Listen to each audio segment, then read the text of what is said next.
Si Allah fait l'éloge de Sayyidina Muhammad, il le fait en connaisseur.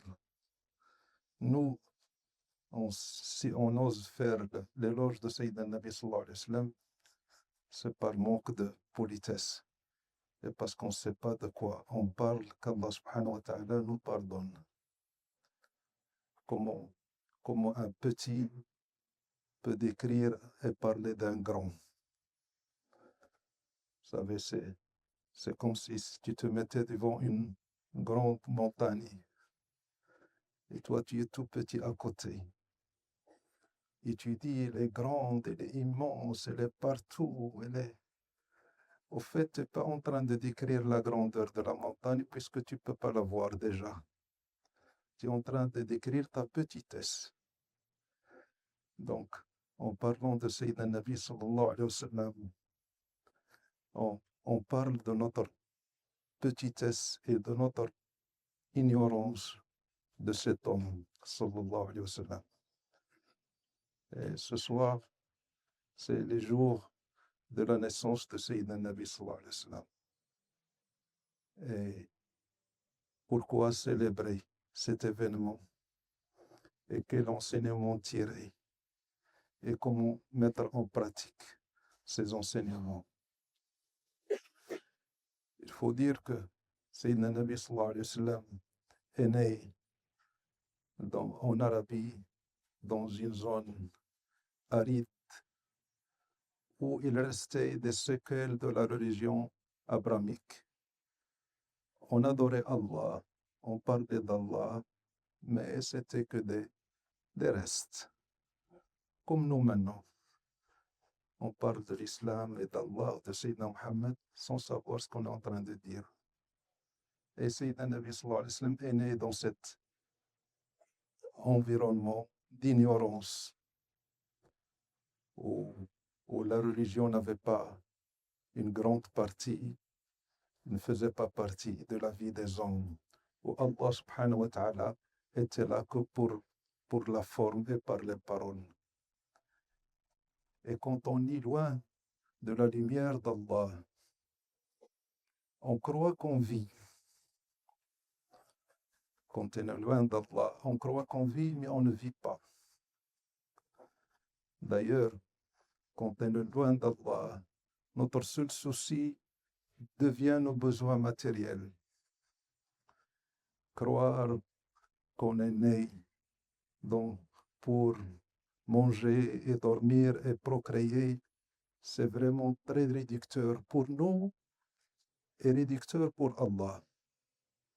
Allah subhanahu wa ta'ala ne nous a pas créés pour ces futilités. Tu as mangé, tu as dormi, tu t'es marié, tu as eu des enfants. Mission accomplie. Non, tu n'es pas créé pour ça. Et quand on vit dans cet environnement avec ses préoccupations futiles, on croit qu'on vit, mais on est des morts. Quand est-ce qu'on retrouve la vie? Quand on rencontre la lumière d'Allah. Et dans cet environnement, Sayyidina Muhammad sallallahu alayhi wa sallam est né. Il est né. Il grandit dans cet environnement. Allah l'avait choisi. Il l'attire dans la grotte de Hira, dans la montagne, où il se retirait pour évoquer et faire le dhikr d'Allah. Allah le préparait pour recevoir la grande lumière qui est le Coran. La lumière suprême qui ne peut être supportée et portée que par le cœur de Sayyidina Muhammad sallallahu alayhi wa sallam. Aucune créature n'est capable de porter la lumière du Coran à part Sayyidina Nabi sallallahu alayhi wa sallam.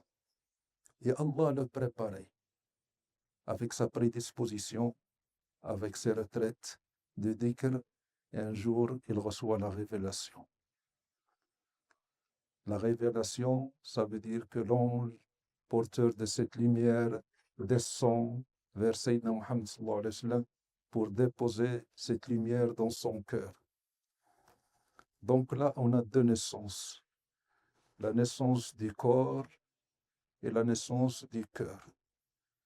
La naissance du corps, c'est quand sa maman l'a mis au monde, sallallahu alayhi wa sallam. Et la naissance du cœur, c'est quand il a reçu la lumière d'Allah portée par l'archange Gabriel. Et Sayyidina Nabi sallallahu alayhi wa sallam porte cette lumière. Il descend vers les hommes. Et Allah subhanahu wa ta'ala lui demande, vas-y, istah bima tu'mar, transmets, parle de cette lumière, transmets cette lumière au cœur des gens. Et là, il faut savoir que chaque cœur de chaque homme a besoin de la lumière de Sayyidina Nabi. C'est pas seulement sa lumière, mais c'est la lumière d'Allah, du Créateur, qui a été mise dans ce cœur. Et Sayyidina Nabi, il a été honoré par porter cette lumière et la propager dans le cœur des hommes. Et puis quand on est dans cette perte déboussolée, sans repère, à la recherche d'un but qu'on ignore, courir derrière ses passions, ses envies matérielles surtout, tu rencontres cette lumière portée par Sayyidina Muhammad sallallahu alayhi wa sallam. Et dès que Sayyidina Nabi sallallahu alayhi wa sallam commence à parler, les cœurs commencent à bouger. Vous savez, c'est comme un bébé séparé de sa maman et qui a pleuré toute la nuit, toute la journée. Et à un certain moment, il a revu sa mère et il retrouve la vie. Il était vivant, mais quand il retrouve sa maman, il retrouve la vie, la vraie vie, la vie avec sa source, la vie avec la dame qui l'a procréé, la vie de la dame qui s'occupe de lui, la vie de la femme qui lui donne du lait et de l'amour. Et quand l'homme rencontre cette lumière, quel que soit cet homme, il retrouve la vie. Et tout de suite, quand on rencontre cette lumière, on tombe fou amoureux de son porteur. On perd tous nos moyens. Et tout le monde voyait la lumière de Sayyidina Nabi sallallahu alayhi wa sallam. Même les mécréants, ceux qui ne croyaient pas en Sayyidina Muhammad sallallahu alayhi wa sallam, ils savaient que c'était un prophète. Mais leur orgueil les empêchait d'accepter cette vérité. Parce qu'il leur ôtait tous les privilèges qu'ils avaient dans la société. Sinon, tout homme, voyant Sayyidina Nabi sallallahu alayhi wa sallam, entendre le Coran sortir de la bouche de Sayyidina Nabi sallallahu alayhi wa sallam, recevoir ses paroles dans sa tête et recevoir cette lumière dans le cœur, on ne peut être qu'ébranlé par cette beauté. C'est ce que je cherchais. C'est ce que je cherchais, c'est ma vie. Donc, Sayyidina Nabi sallallahu alayhi wa sallam, quand il parlait aux hommes, surtout aux jeunes, les vieux sont difficiles à changer. Ils ne se rabaissent pas facilement pour la vérité, ils ne reconnaissent pas. Mais un jeune, quand il parlait Sayyidina Nabi sallallahu alayhi wa sallam, imaginez Sayyidina Nabi sallallahu alayhi wa sallam, porteur de cette lumière en train de réciter le Coran aux hommes. Même ceux qui ne croyaient pas en lui adoraient écouter le Coran de la bouche de Sayyidina Nabi. C'est plus fort qu'eux. Sallallahu alayhi wa sallam. Donc, les hommes qui étaient autour de Sayyidina Nabi sallallahu alayhi wa sallam recevaient cette lumière directement du cœur de Sayyidina Rasulullah. D'Allah à son cœur aux hommes, porté par un homme formidable, aux qualités extraordinaires, attirant le cœur vers lui par la lumière et par son comportement. Et quand il parlait, les gens restaient comme ça devant Sayyidina Nabi sallallahu alayhi wa sallam. Et c'est normal. C'est normal. Quand tu es devant une telle beauté, dans le sens noble du terme, la beauté suprême, la beauté portée par le cœur de Sayyidina Nabi, la beauté de la lumière divine portée par un homme. Et la seule chose qu'a connue les compagnons et les premiers croyants, tout ce qu'ils ont connu de Sayyidina Nabi sallallahu alayhi wa sallam, c'est cette lumière et l'amour qu'il a entraîné dans le cœur pour Sayyidina Nabi sallallahu alayhi wa sallam. Il n'a enseigné à la Mecque, Sayyidina Nabi, il a passé 13 ans. Il n'a enseigné ni halal, ni haram, ni faites, ni ne faites pas. il n'y avait que cette lumière qui gagnait le cœur des hommes et qui rassemblait les hommes autour de lui et qui créait ce lien d'amour qu'on ne peut pas comprendre à notre niveau. Et c'est normal qu'il soit amoureux de lui, sallallahu alayhi wa sallam. Imagine-toi donc perdu dans le désert, sans repère, sans guide, des jours et des jours, sur le point de mourir de soif, et tu rencontres quelqu'un, un guide, porteur d'eau, et qui connaît, et que tu le trouves. Comment ça va être ta réaction? Tu retrouves la vie. C'est comme ça que les hommes voyaient Sayyidina Nabi sallallahu alayhi wa sallam. Et c'est pour ça qu'on ne peut pas comprendre cet amour. Ils étaient fous de Sayyidina Rasulullah sallallahu alayhi wa sallam. Une fois, il y avait un homme qui croyait en Sayyidina Nabi, qui a cru en Sayyidina Nabi sallallahu alayhi wa sallam. Et ses ennemis le torturaient. Ils l'ont crucifié et le torturaient par les coups, par le feu. Et lui, il était là. Il ne bougeait pas. Il résistait. Il était anesthésié par l'amour de Sayyidina Nabi sallallahu alayhi wa sallam. Parce que l'amour anesthésie. L'amour te fait perdre tes moyens. Quand un jeune est amoureux de sa bien-aimée, il peut rester des heures sous sa fenêtre dans l'espoir de l'apercevoir. Il peut s'asseoir sous le froid, sous la chaleur, des heures et ne rien sentir. Sa bien-aimée peut lui le frapper, peut le mordre. Si ta bien-aimée te mord le cou, qu'est-ce que tu lui dis? Hein? Arrête. Encore un autre. Et tu ne sens plus la douleur. Ce qui était censé être la douleur devient un plaisir. Mais si moi je te mords, qu'est-ce que tu me fais? Qu'est-ce qui change? La morsure est la même. Mais la morsure, quand elle vient d'un bien-aimé, ça devient un plaisir. Et c'est comme ça que vivaient les compagnons de Sayyidina Rasulullah sallallahu alayhi wa sallam. Il ne faut pas croire que Sayyidina Nabi sallallahu alayhi wa sallam, il est venu avec un message, avec une loi. Non, il est venu, il a gagné le cœur des hommes.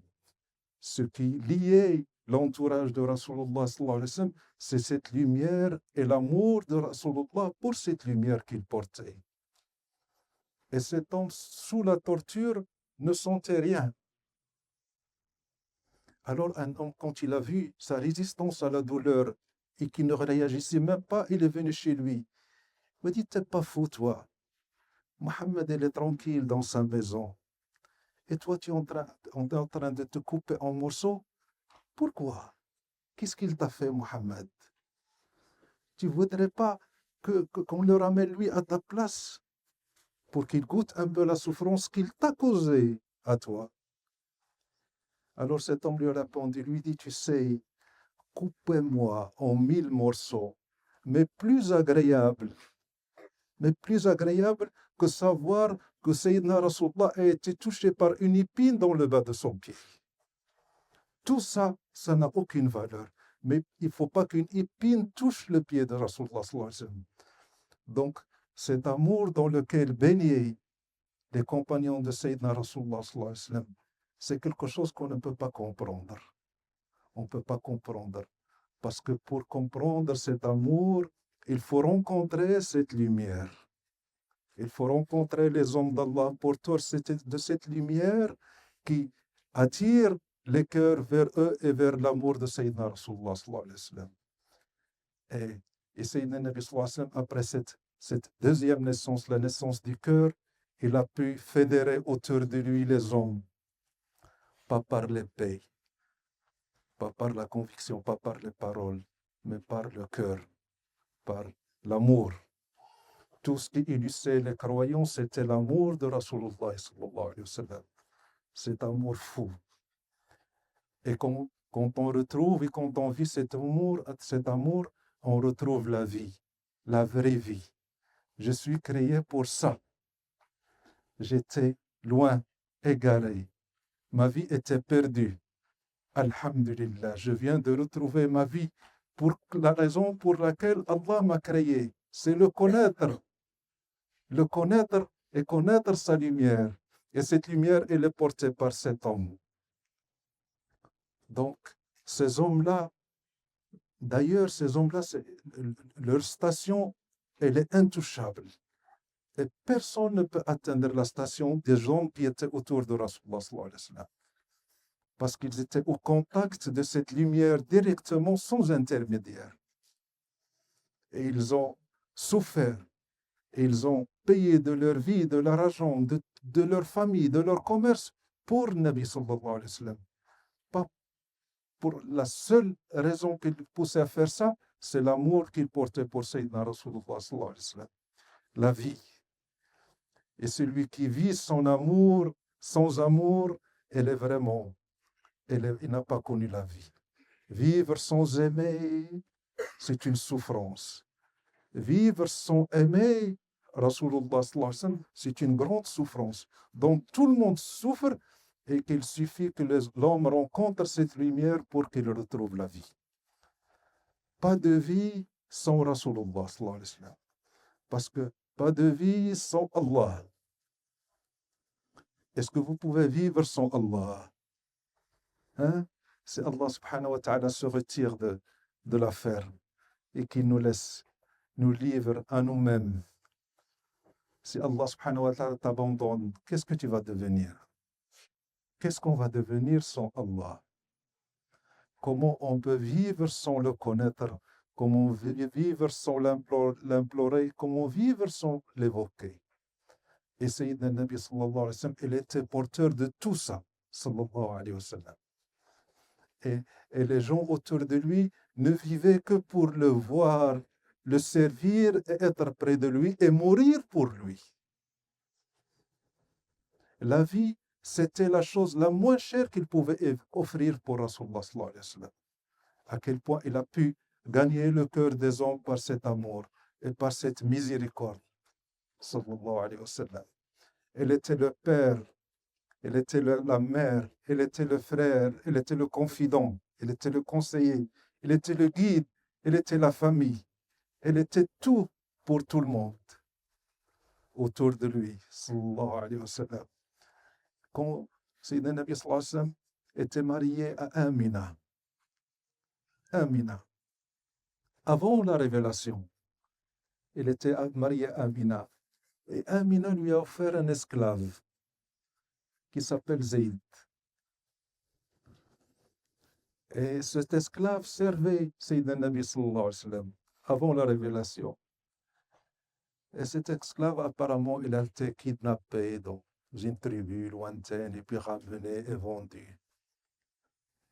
Et un jour, les parents de Zayd ont su où est-ce qu'il se trouvait.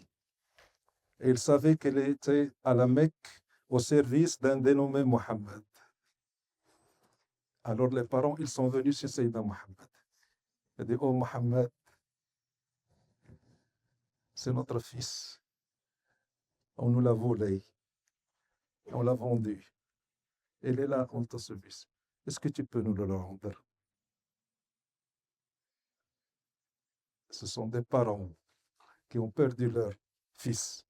Et un fils qui a été séparé de ses parents et qui est là dans l'esclavage. Dans l'esclavage de qui?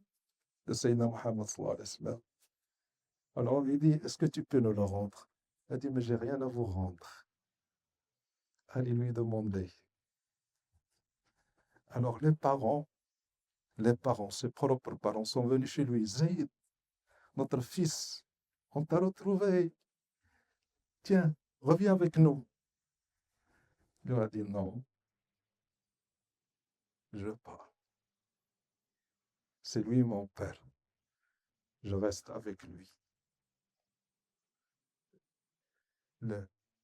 Imaginez qu'avec la force du lien de la parenté qu'on a, et que cet homme, ce gamin, qui a besoin de ses parents, c'était un gamin, et qui leur dit non, je ne reviens pas avec vous, je reste avec Mohammed. Qu'est-ce qu'il a connu de Mohammed? Qu'est-ce qu'il lui a fait, Mohammed? quelle magie a opéré entre ces deux hommes pour que Sayyidina Nabi leur dit, allez lui demander, c'est à lui de choisir. Moi, j'ai rien à dire. Et cet homme, Sayyidina Nabi sallallahu alayhi wa sallam, l'appelait mon fils. Il a fait de lui son fils. Et ce n'est pas qu'une parenté matérielle, mais c'est plus fort que ça. Donc c'est comme ça que Sayyidina Nabi a régné sur le cœur, pas par la contrainte, mais par l'amour, porté par son cœur et par la miséricorde. وَمَا أَرْسَلْنَاكَ إِلَّا رَحْمَةً لِلْعَالَمِينَ. On t'a envoyé que miséricorde pour les univers. Ta seule mission, c'est la miséricorde. Et qu'est-ce qu'on a besoin de la miséricorde? On a tous besoin de cette miséricorde. Qu'est-ce qu'on souffre? De la dureté de la vie, des claques de la vie, des problèmes de la vie. Aucun soutien, aucun réconfort, seul dans cette jungle. Et si tu trouves Sayyidina Nabi sallallahu alayhi wa sallam, il peut nous réconforter, il en est capable. C'est pas notre Père, sallallahu alayhi wa sallam, c'est notre Père, c'est notre famille, c'est notre Sauveur, c'est celui qui va intercéder pour nous le jour de la résurrection, sallallahu alayhi wa sallam. Et puis, au milieu, dans ce paradis, qui est la compagnie de Sayyidina Rasulullah sallallahu alayhi wa sallam. Parce que ces hommes, ils vivaient dans le paradis. Le paradis, ce n'est pas les fruits, les arbres et les femmes. Le paradis, c'est la compagnie de Sayyidina Rasulullah sallallahu alayhi wa sallam. Vous ne pouvez pas imaginer qu'est-ce que c'est qu'être auprès de Rasulullah. Vous savez, s'il te manquait 1 million de choses, et tu en souffrais, et quand tu rencontres Rasulullah sallallahu alayhi wa sallam, ces millions de choses, ils sont comblés par son regard. Et tu retrouves ta vie, sallallahu alayhi wa sallam. Donc le paradis, ce n'est pas le paradis dont on parle. Le paradis, c'est Rasulullah sallallahu alayhi wa sallam. Et la compagnie de Sayyidina Nabi sallallahu alayhi wa sallam. Et l'amour qu'on ressent quand on est avec Rasulullah sallallahu alayhi wa sallam. Et la miséricorde et l'affection qu'on reçoit de Rasulullah sallallahu alayhi wa sallam quand on est avec lui. Cet amour qu'il portait pour l'humanité entière. Et cet amour, en plus, qui était pour lui une responsabilité, qui l'empêchait de dormir. Il faut que je transmette ça à tout le monde. Tout le monde est ma responsabilité. Et Rasulullah sallallahu alayhi wa sallam portait ce fardeau. Et Allah subhanahu wa ta'ala l'aidait pour porter cette grande responsabilité qui est de transmettre cet amour et cette connaissance aux hommes. Sallallahu alayhi wa sallam. Et nous, là, on est en train d'essayer de parler de ceci et d'essayer de le comprendre, et Dieu sait qu'on en est incapable de cerner ou de parler ou de comprendre ce que c'est que Sayyidina Muhammad sallallahu alayhi wa sallam. Et imaginez ce paradis dans lequel vivaient les hommes autour de lui et les femmes. Quand je dis hommes, c'est hommes et femmes. Alors, Sayyidina Rasulullah sallam, ils vivaient avec toutes les épreuves et tous les problèmes qu'ils ont connus et toutes les souffrances, mais ils étaient avec Rasulullah. Sayyidina Omar, quand il agonisait, quand il vivait ses derniers moments, radiyallahu anhu, il y a quelqu'un qui est venu chez lui. Il lui a dit, oh Omar, oh, tu as de la chance. Tu as été le compagnon de Rasulullah, tu as servi Rasulullah, tu étais son calife, tu as régné, tu as fait régner l'ordre et le droit et l'égalité entre les hommes. Alhamdulillah, tu as une grande station. Il a dit, mon frère, arrête. Tout ce que tu dis n'a aucune importance pour moi. J'ai le seul souhait de sortir de cette vie à égalité, zéro, sans rien pour moi, sans rien pour moi, contre moi. Mais j'ai un seul souci. Je n'ai pas envie de me séparer de Rasulullah. Donc, ces hommes-là n'avaient plus qu'une vie, n'avaient plus qu'un paradis, n'avaient plus qu'un intérêt, n'avaient plus qu'une seule vérité pour eux, c'est Sayyidina Muhammad sallallahu alayhi wa sallam.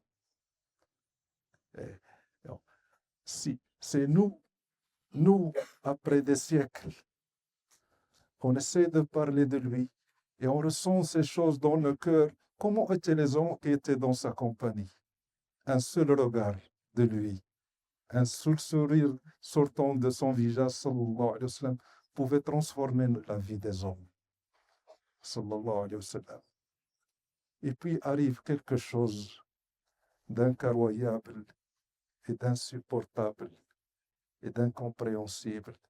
Sayyidina Nabi sallallahu alayhi wa sallam est décédé. Il est parti.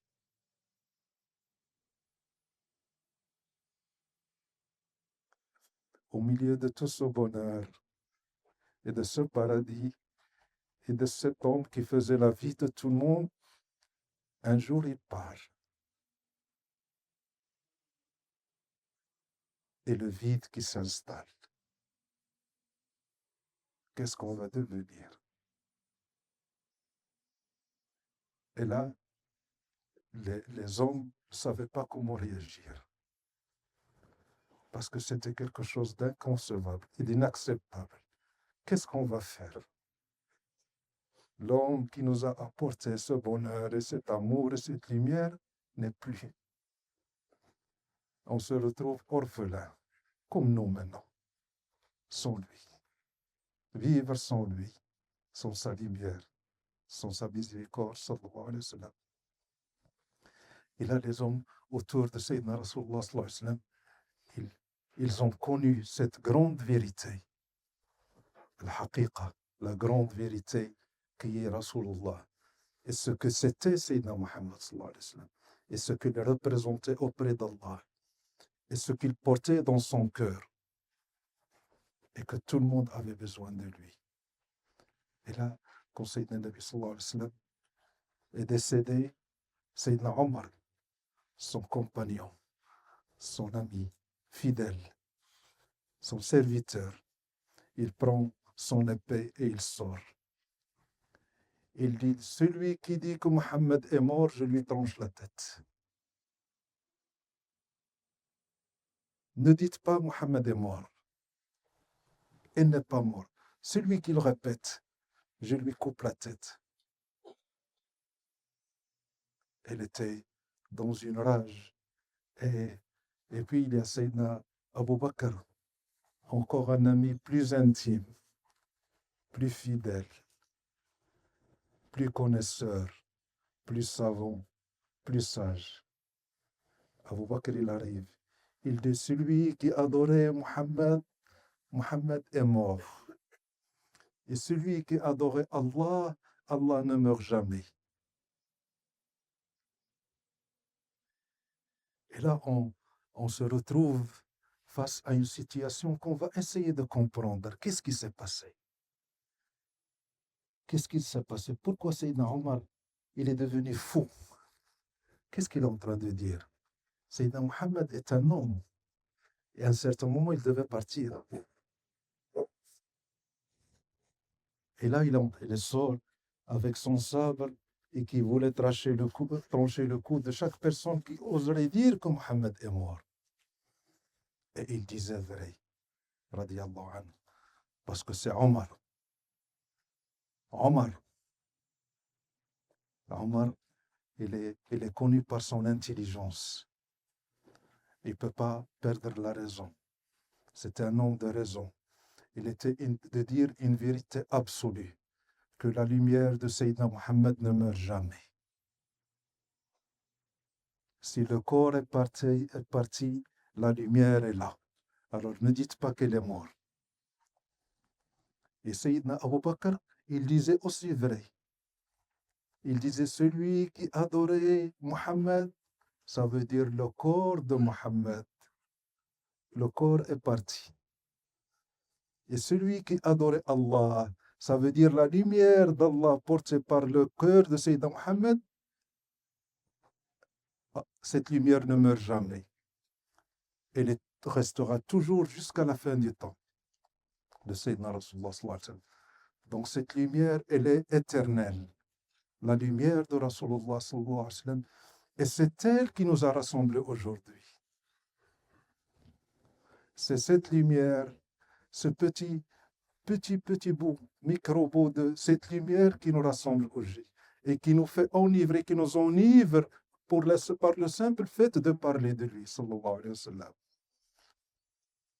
Un jour, Sayyidina Ali le neveu de Sayyidina Nabi sallallahu alayhi wa sallam, Sayyidina Ali, après la mort de Sayyidina Rasulullah et après la mort du premier calife Abu Bakr, pendant le calife de Sayyidina Omar.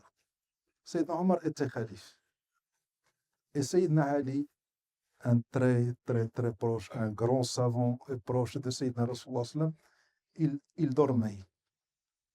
Il dormait et pendant son rêve, il voyait qu'il a prié le Fajr dans la mosquée derrière Sayyidina Nabi sallallahu alayhi wa sallam. Dans son rêve. Et quand il est sorti de la mosquée, il a trouvé une femme avec un plat plein de dattes. Il lui a dit, oh Ali, si tu peux le donner à Rasulullah, au messager d'Allah. Et Sayyidina Ali l'a pris et il est rentré et il a trouvé Sayyidina Rasulullah. Il lui a dit, Rasulullah, il y a une dame qui t'a offert ce plat de dattes.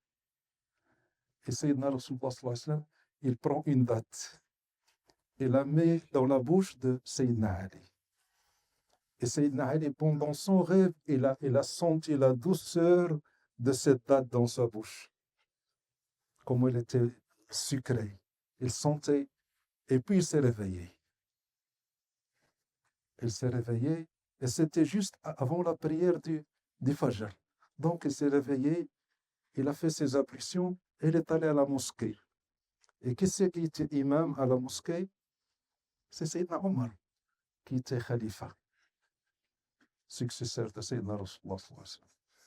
Donc Sayyidina Ali est allé à la mosquée, il a prié le Fajr derrière Sayyidina Omar, et il est sorti de la mosquée, il est réveillé là, il trouve une dame devant la mosquée avec un plat de dattes. Il lui dit, oh Omar, oh Ali, si tu peux donner ce plat à Omar. Et Sayyidina Ali, il a pris le plat, il est allé chez Sayyidina Omar, comme dans le rêve. Ce qui lui est arrivé avec Rasulullah dans le rêve est en train de lui arriver dans le réveil avec Sayyidina Omar. Il est rentré chez Sayyidina Omar. Il lui a dit, oh Omar, une dame t'a offert ce plat. Et Sayyidina Omar, il a pris une date. Il l'a mis dans la bouche de Sayyidina Ali. Et Sayyidina Ali, il a senti la même saveur que la date du rêve. Il lui a dit, oh Omar, rajoute-moi une deuxième. Et Sayyidina Omar lui dit, oh Ali, c'est le messager d'Allah, tu veux rajouter une deuxième, je t'aurais rajouté une deuxième.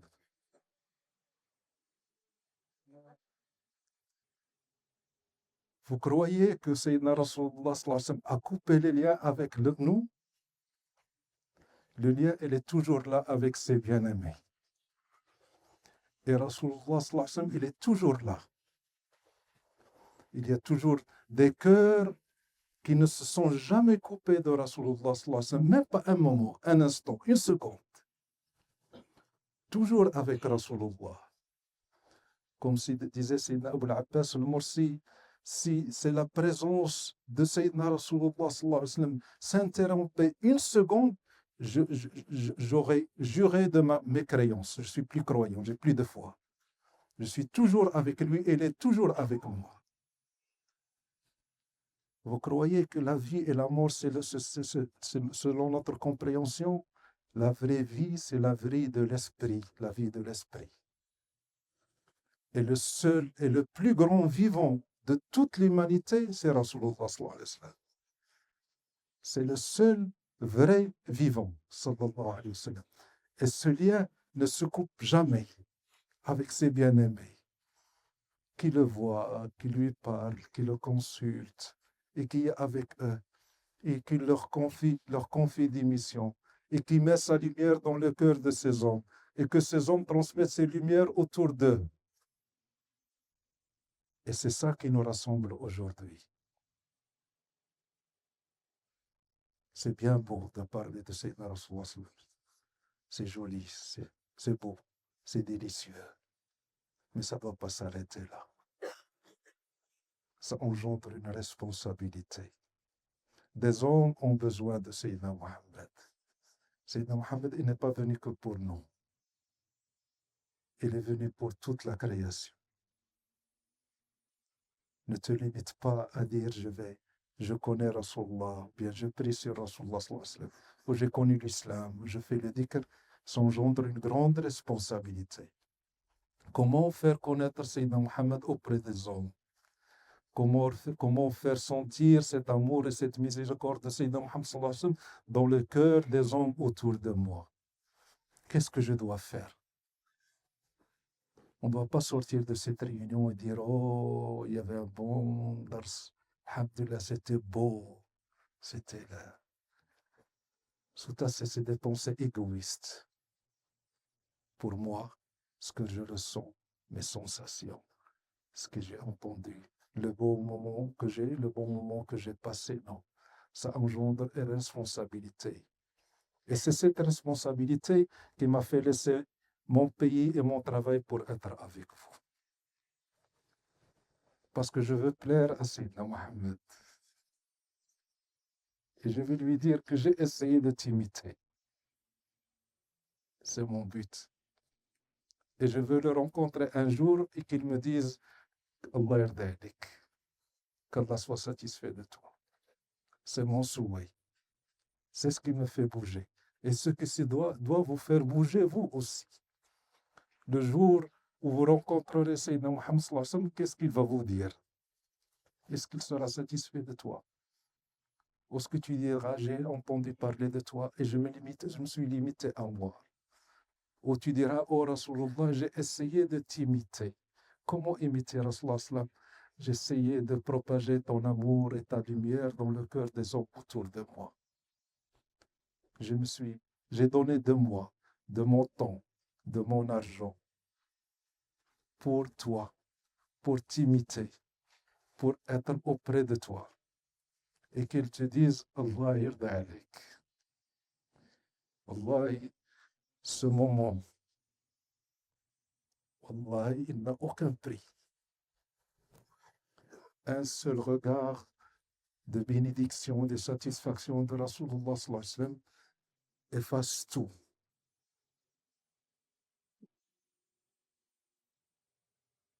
Et ce jour viendra. Croyez pas qu'on est là comme ça, libre de faire de ce qu'on veut, comme on veut. Ce jour viendra. Et Rasulullah sallallahu alayhi wa sallam, il te dira, tu as cru en moi, on t'a parlé de moi, tu as reçu quelque chose de moi, tu as senti ma lumière dans ton cœur à un certain moment de ta vie. Qu'est-ce que tu as fait pour moi? Qu'est-ce que tu vas lui dire? Il faut se préparer à cette réponse. Et c'est pour très bientôt. Pour très bientôt. Comment répondre à Sayyidina Muhammad sallallahu alayhi wa sallam? Que lui dire? C'est une grosse responsabilité. Et, et, et le fait de recevoir la satisfaction et la bénédiction de Rasulullah sallallahu alayhi wa sallam, vous ne pouvez pas imaginer ce que c'est. Ça, on le vit des fois avec Cheikh. Quand Cheikh te dit Allah yarda alik et qu'il est satisfait et heureux de ce que tu fais pour l'islam, pour la lumière d'Allah, pour la religion de Sayyidina Muhammad sallallahu alayhi wa sallam, ça n'a pas de prix. Ça n'a aucun prix. Et c'est quelque chose qui te pousse à donner tout pour Sayyidina Muhammad sallallahu alayhi wa sallam. Absolument tout. Comme l'a fait Sayyidina Abu Bakr. Quand Sayyidina Nabi sallallahu alayhi wa sallam avait besoin d'argent pour émigrer, combien lui a donné Sayyidina Abu Bakr? Tout. Même la vie. Comme dit Sayyidina Abu al-Farid, Mali siwa ruhi. Mali sila ruhi. Yani, cet homme amoureux, il est en train de parler à Allah. Je lui ai dit, je n'ai que ma vie, je n'ai que la vie à t'offrir. Pourrais-tu l'accepter? Si tu l'acceptes, quel bonheur. Si tu ne l'acceptes pas, quelle déception et quel malheur. Veux-tu accepter ma vie? De toutes les façons. Wallah, des fois, wallah, on est des idiots. On est des idiots finis. De toutes les façons dans cette vie, tu vas galérer, tu vas être fatigué, tu vas courir, tu vas souffrir. Tant qu'à le faire pour Sayyidina Mohammed, pour que tu t'obstines à le faire pour ta petite personne, pour les enfants. Regarde tes enfants quand ils grandissent, qu'est-ce qu'ils te font? Les couleurs qu'ils te font découvrir. Regarde les résultats. Ah, moi, j'ai un objectif, c'est les enfants, je vais... Ça y est, il a travaillé, il est ingénieur, machallah. Le jour où il se marie, ils ne te rendent même plus visite. Mais tu travailles avec celui qui va reconnaître ton effort, Sayyidina Rasulullah sallallahu alayhi wa sallam. Travaille pour gagner la satisfaction de Sayyidina Rasulullah sallallahu alayhi wa sallam. Donc c'est bien beau de célébrer Rasulullah sallallahu alayhi wa sallam. C'est bien beau d'écouter des chants. Mais c'est encore meilleur de sortir à la vie, autour de nous, autour de soi, faire connaître cette lumière. Et Dieu sait que le monde en a besoin. Tout le monde a besoin de Sayyidina Rasulullah sallallahu alayhi wa sallam. On n'a pas besoin de sermons ou de paroles. On a besoin de ressentir de cet amour, ressentir cette lumière sortant de votre cœur avec les hommes. Et quand tu parles aux hommes, et quand les hommes autour de toi, ils sentent, te disent, tu as quelque chose. Tu as quelque chose. Même si tu lui parles de la pluie et du beau temps, il te dira, on ressent quelque chose avec toi. Ça veut dire que la lumière de Sayyidina Rasulullah sallallahu alayhi wa sallam, elle est étincelante et elle s'impose à tous les cœurs. Tous les cœurs. Montrez-moi un homme qui n'a pas besoin de Rasulullah sallam, ça n'existe pas. Et surtout maintenant, les gens, ils sont à la recherche. Maintenant, les hommes sont perdus. Maintenant, on vient de découvrir, à se rendre compte que vivre pour cette vie matérielle, pour les plaisirs matériels, ça ne sert à rien. Et les hommes commencent à rechercher. Soyez leur recherche. Soyez ces porteurs et ces porteuses de lumière pour sortir les hommes des ténèbres. Et on peut le faire, on peut le faire. Et Sayyidina Nabi sallallahu alayhi wa sallam, il y a un hadith, une parole de Sayyidina Rasulullah dans laquelle il dit لا يؤمن أحدكم حتى يكون هواه تبعا لما جئت به. N'atteint la station de foi, la vraie foi, que l'homme dont les passions deviennent conformes à ce que je porte comme principe et comme valeur. Ça veut dire que au fond de toi, tes pulsions, tes passions, tes envies deviennent les envies de Sayyidina Rasulullah sallallahu alayhi wa sallam. Et tu bouges par la lumière de Sayyidina Rasulullah sallallahu alayhi wa sallam. Et tu vis avec cette lumière. Ça, c'est une vie. J'ai étudié, j'ai eu un diplôme, j'ai un bon poste, j'ai un CDI, masha'Allah, ça y est, mission accomplie. Qu'Allah subhanahu wa ta'ala vous fasse profiter de cette opportunité. Ne la gâchez pas. Ne soyez pas égoïste. Ne pensez pas qu'à vous-même. Il y a un grand honneur, une grande responsabilité qui s'offre à vous. Ne la gâchez pas. Gagnez cette lumière et faites-la connaître autour de vous. Est-ce que quelqu'un peut connaître Sayyidina Muhammad sallallahu alayhi wa sallam et ne pas l'aimer? Son visage est lumière, sallallahu alayhi wa sallam. Il suffisait de le voir pour l'aimer. Il suffisait d'écouter ses paroles pour être apaisé et retrouver la paix interne. Il suffisait d'être auprès de lui pour ressentir la vraie vie pour laquelle on est créé. Il suffisait d'être auprès de lui pour lui offrir sa vie, sallallahu alayhi wa sallam. Donc, faisons de cette fête et de cette assise et de cette réunion un engagement avec Rasulullah. Est-ce que vous êtes prêts à lui dire, ô messager d'Allah, on va suivre tes pas, on va te faire connaître et faire connaître ta lumière. Vous êtes prêts à faire cet engagement? Soyez pas, réfléchissez un peu. Think twice. C'est un engagement. Hein? Hein? On fait cet engagement, c'est pas la peine de le dire. On va, on va donner cet engagement, Sayyidina Rasulullah sallallahu alayhi wa sallam. Ô messager d'Allah, sois témoin. On va, on va essayer. On va pas dire on va faire, on va essayer. Regardez une petite réserve pour nos défaillances, notre imperfection. Qu'Allah subhanahu wa ta'ala vous protège, vous assiste, éclaircisse et fasse connaître Sayyidina Rasulullah sallallahu alayhi wa sallam et connaître l'homme, cet homme indispensable à tout être humain, sallallahu alayhi wa sallam, et à toute créature. Même les arbres, les pierres ont besoin de Sayyidina Rasulullah sallallahu alayhi wa sallam. Sayyidina Nabi sallallahu alayhi wa sallam, au début de la révélation, il dit à chaque fois que je passais à côté d'un arbre ou d'une pierre, il me disait Assalamu alayka ya Rasulallah. Assalamu alayka au messager d'Allah. Même le Sayyidina Nabi sallallahu alayhi wa sallam, quand il faisait ses prêches dans la mosquée, il avait un tronc, le tronc d'un palmier coupé, et sur lequel Sayyidina Nabi sallallahu alayhi wa sallam s'appuyait pour parler aux hommes. Et puis à un certain moment, il y avait plus de monde.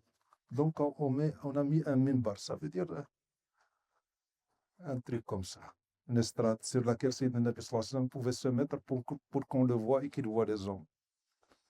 Et le premier jour où il a laissé tomber ce tronc de palmier, était là faire son discours sur cette estrade, tout le monde a entendu ce tronc de palmier pleurer. Et il pleurait vraiment, comme un bébé, parce qu'il n'y avait plus Sayyidina Nabi sallallahu alayhi wa sallam près de lui. Sayyidina Nabi sallallahu alayhi wa sallam, il a tellement pleuré qu'il dérangeait le monde. Et Sayyidina Nabi sallallahu alayhi wa sallam, il est descendu. Il est allé auprès de lui, il lui a parlé, il s'est tu, puis il est reparti, reprendre son discours. Il dit, Rasulullah, qu'est-ce qui s'est passé? Il dit, il n'a pas supporté mon éloignement de lui. Il me pleurait. Je suis allé lui dire, est-ce que tu veux que je continue à faire mes discours avec toi? Ou bien tu préfères que je déménage et que tu sois un arbre dans le paradis auprès de moi? Il a dit, je préfère être un arbre auprès de toi. Qu'Allah subhanahu wa ta'ala nous fasse connaître cette compagnie et ce paradis et cette lumière de Sayyidina Rasulullah sallam. Qu'Allah nous fasse de nous des soldats de cette lumière. C'est cette lumière, c'est de cet islam que les hommes ont besoin. Montrez-moi un seul homme qui n'a pas besoin de ceci. Personne. Allahumma salli ala Sayyidina Muhammad wa ala alihi wa sahbihi ajma'in. Qu'Allah subhanahu wa ta'ala nous pardonne, que Rasulullah aussi nous pardonne. Si, et on a sûrement dit ou pensé des choses pas bien, ou incomplètes, ou imparfaites sur Rasulullah sallallahu alayhi wa sallam. Sallallahu alayhi ya Sayyidi Rasulullah. Barakallahu fikum. Merci pour l'effort, pour le déplacement, pour l'organisation, pour les frères et les sœurs. Qu'Allah subhanahu wa ta'ala vous récompense et qu'il fasse de vous des soldats de lumière de Sayyidina Muhammad sallallahu alayhi wa sallam. Wassalamu alaykum wa rahmatullah.